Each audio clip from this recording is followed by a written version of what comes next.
Lily புஷ்பம் நமக்காக எல்லாவித பாடுகளையும் அவர் சகித்தார்.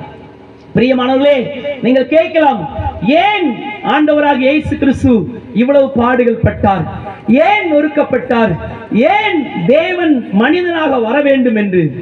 ஏனென்றால் தேவன் தம்முடைய ஒரே பேரான குமாரனை விசுவாசிக்கும் எவனோ அவன் கெட்டு போகாமல் நித்திய ஜீவனை அடையும்படி அவரை தந்தருளி இவ்வளவாய் உலகத்தில் அன்பு கூர்ந்தார் என்று கர்த்தருடைய வார்த்தை சொல்கிறது. ஏனென்றால் மனிதன் நித்திய ஜீவனை இழந்து போனான். அப்போ மனிதனை தேவன்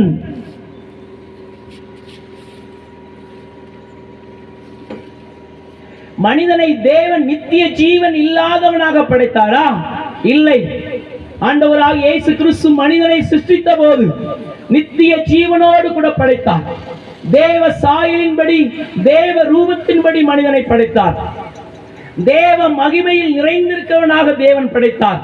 ஆதாமும் ஏவாளும் தேவ மகிமையினால் மூடப்பட்டிருந்தார்கள். ஒளியை வஸ்திரமாக தரித்து